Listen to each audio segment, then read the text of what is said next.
In Cold Blood, The Eyes of a Killer, Part 1, by Howard Blum. January 7th, 2023.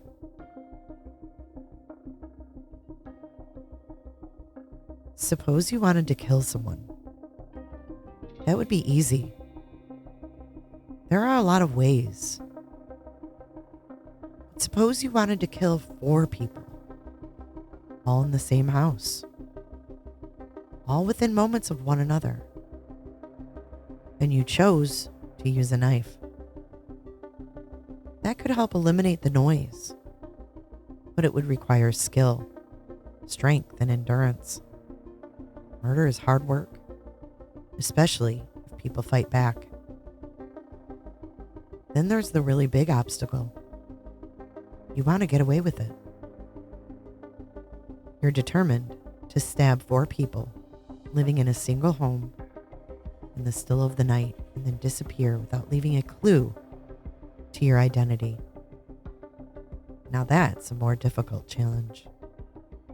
But you did it. You have everybody stumped. It's the perfect crime.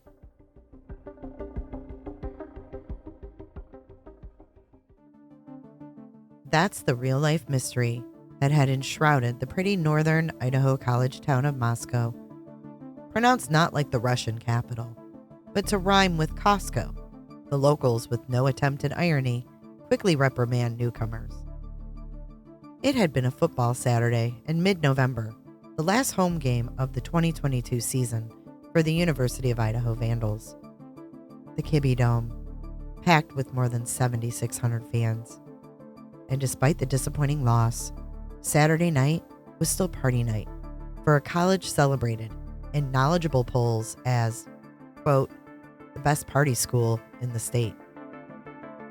The stately row of wet frats, as they're known on the U of I campus, twisting along Nez Perce Drive, was crowded with the brothers and their dates, high-spirited assemblies fueled by blaring music, prospects of mischief, and rivers of alcohol. The Hellenic Council, for reasons arcane and firmly sexist, prohibits liquor to be served in sororities. Downtown, Main Street was hopping too. The pool tables at Mingles and the metal-sheathed bar at the Corner Club were shoulder to shoulder with students and townies, filling the brisk autumn night with the keen of cheery, rowdy late-night fun. And then, in the heavy quiet of the new Sunday morning, 4 young corpses, all students, all friends, were found hacked to death in their beds in a pale clapboard house, little more than a stone's throw away from the heart of the university campus.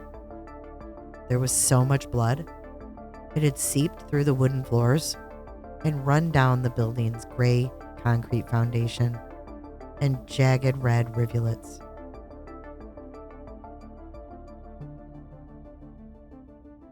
It wouldn't be until nearly 7 tense weeks later, when an early morning raid by a police SWAT team thousands of miles away from the scene finally arrested a suspect.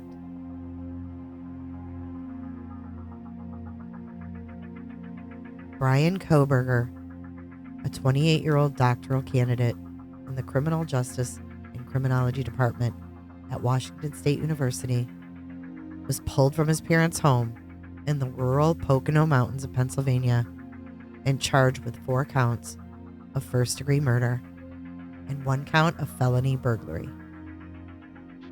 Yet, even with the arrest, mysteries remain. Neither reasons nor motives have been revealed that would explain the horror that ended 4 lives. And in the unhealed aftermath, there remains an armory of fears.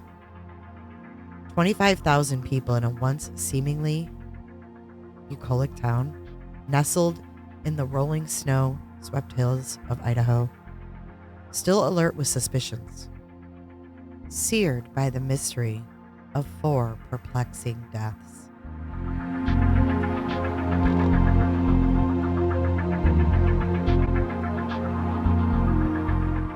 something ominous. Later, when it became necessary to fix blame for the initial confusion over the gravity of the situation, fingers in the Moscow Police Department pointed to the dispatcher. But the truth is, the dispatcher was simply following procedure. All the town's 911 calls are routinely routed to Pullman, about 10 miles west in Washington State, and home to Washington State University, where they're handled by civilian employees of a municipal agency called Whitcomb 911. The calls come in from the local Whitman and Asotin counties, as well as the city of Moscow. 2 universities with a total of about 42,000 students, and 70 additional municipal and county agencies. With the dispatch crews, local newspapers report, are severely understaffed. The overtime schedule is often adding up to a grueling 20 hours a week. In fact, the Dispatchers Guild has complained that, quote, our ability to uphold public safety is at risk, end quote. And things only get worse on football weekends. Therefore, when the callers are agitated, rather than risk injurious delays by probing for details, the responders swiftly assign a generic explanation. Unconscious person is one of the standard catchphrases. It can mean precisely what it says, or it can be shorthand for something more ominous. It was 11:58 a.m. on Sunday, November 13th, 2022, when the notification of an unconscious person at a residence on 1122 King Road, Moscow, was passed on to Sergeant Shane Gunderson. Gunderson, who on that day was midday through a 12-hour shift that had started at 6 a.m., was running the operations division at the sparkingly modernistic. It had opened barely 11 months earlier. Southview Avenue, police headquarters. Prior to that moment, he'd tell people, his tour had been long and slow. A languid weekend morning, punctuated by the chimes of the town's many church bells tolling solemnly in the wind. In fact, he'd spent a good deal of that desk-bound Sunday mulling something other than police business. Gunderson had been avidly mapping out in his mind a strategy for the 8-hour, or easily more, trek to the summit of Mount Bora.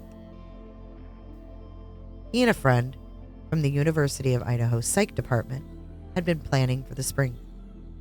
It's Idaho's highest point, and the trail up the southwest ridge to the 12,662-foot summit is a steep, harsh climb. And he'd admit after a beer or two, it was just sort of the challenge he'd been missing lately. Now that he had his sergeant's stripes, police work was more about distributing memos and filing papers than getting out in the field. That bothered him. Nearly 10 years on the force, he still wanted to be the gung-ho officer who had joined up straight out of Lewis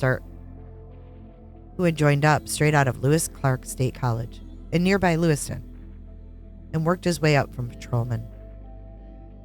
In his early days, he'd distinguished himself as a hands-on cop, someone out in the streets doing what Moscow PD calls community policing.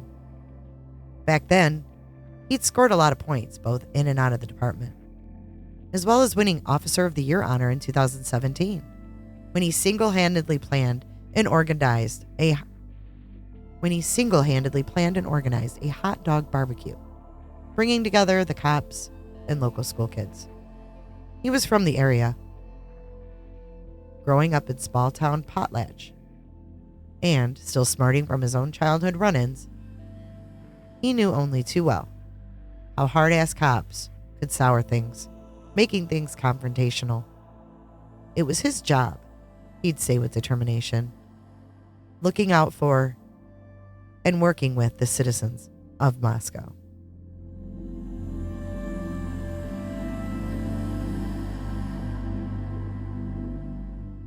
When the 911 came in, Grunderson had a corporal and 2 other officers on duty to assist with patrol. He could have left the response to them.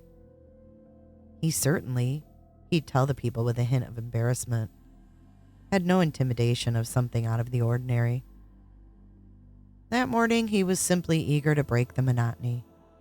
And, as always, he felt strongly it was important for him to get out on the street where people could see him. He swiftly decided he'd go to the scene too, with his officers. An eerie silence.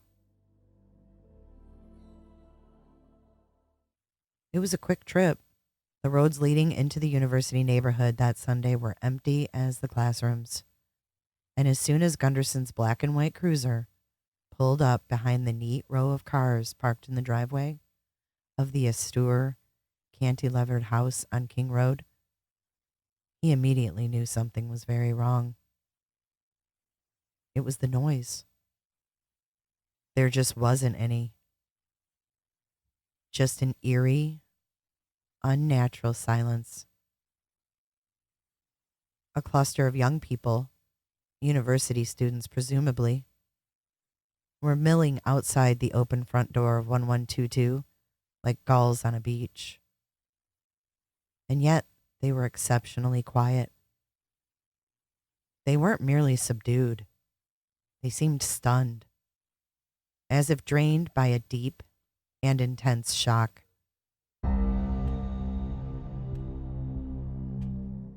When the 3 mystified officers approached the front door, someone in the crowd, it would later be shared, muttered a single, plaintive word: dead.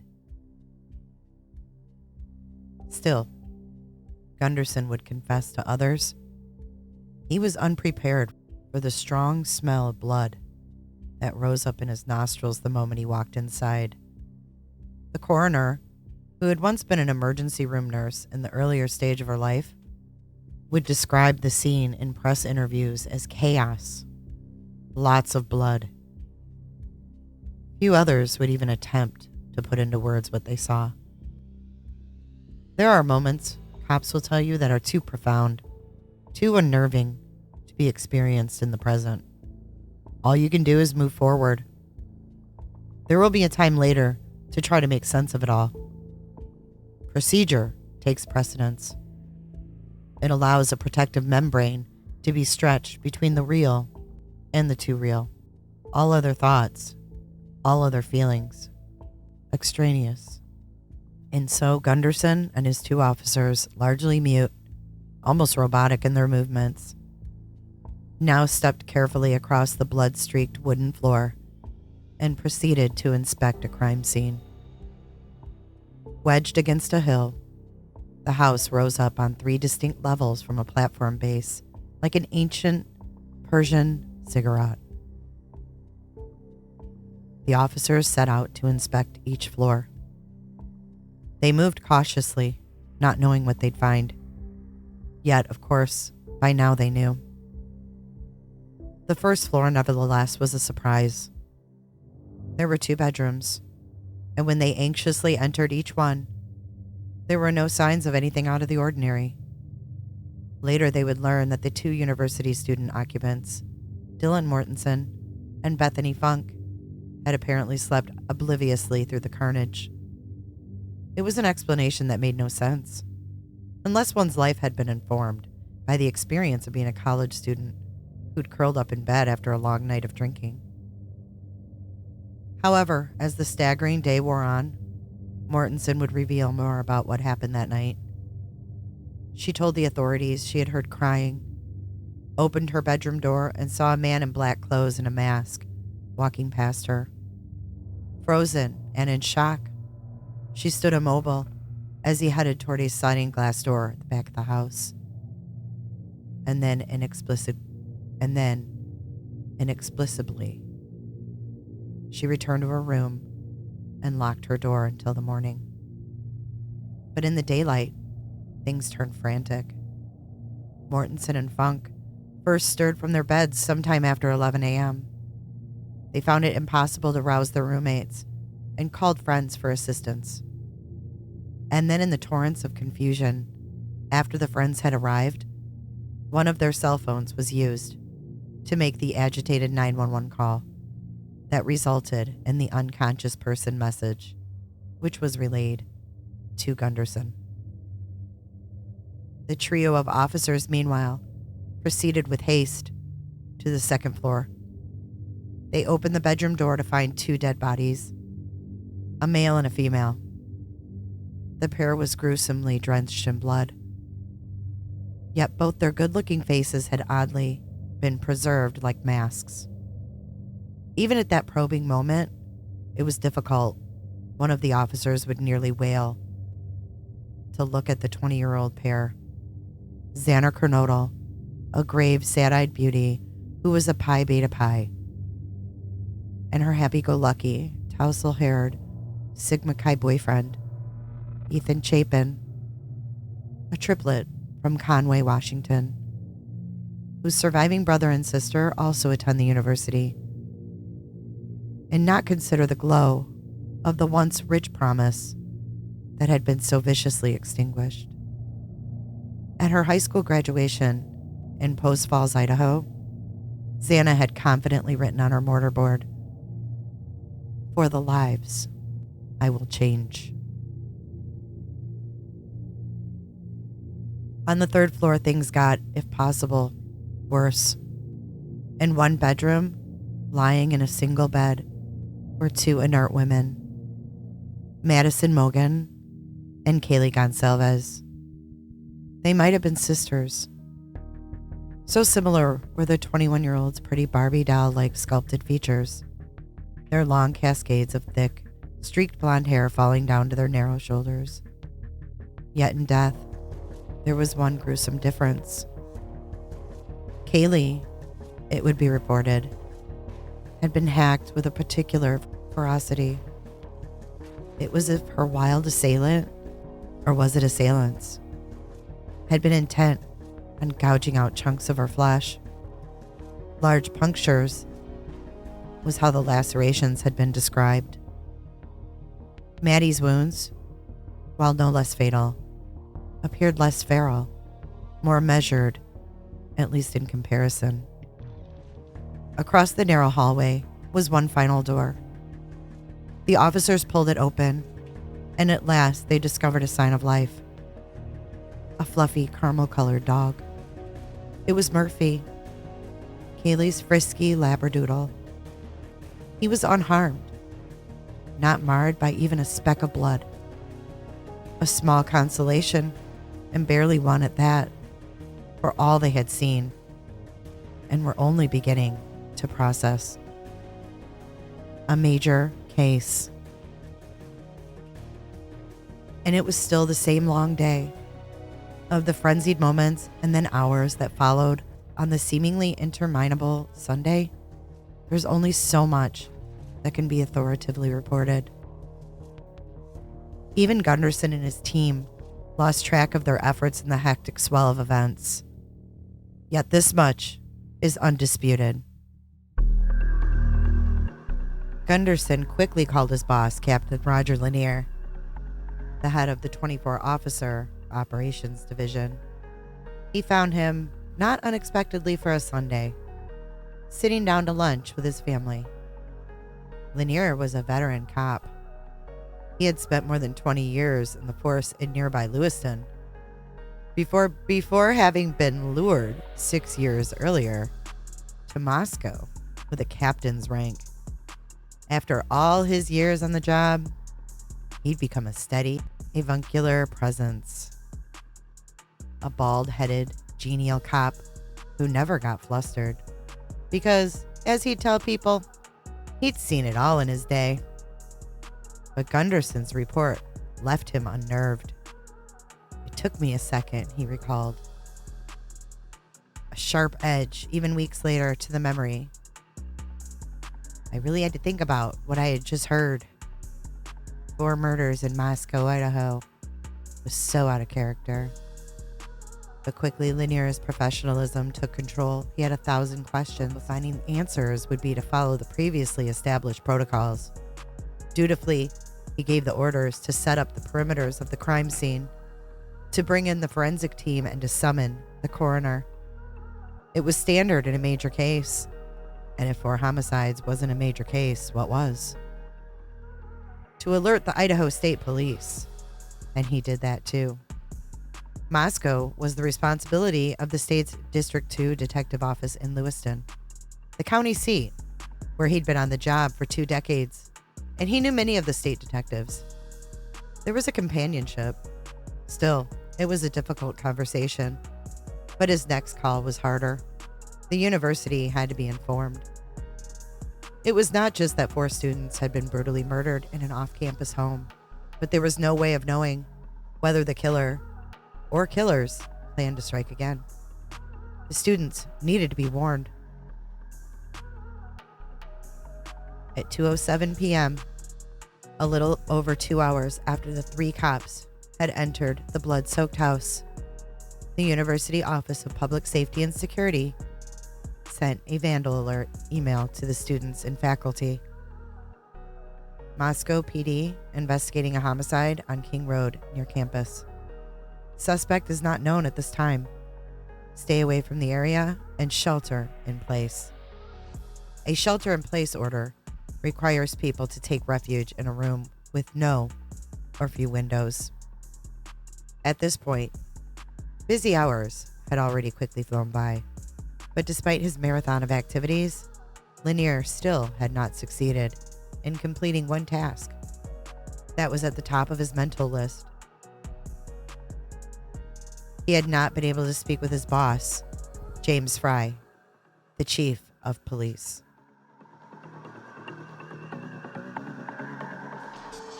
Be sure to check out my other videos and playlists for more true crime content.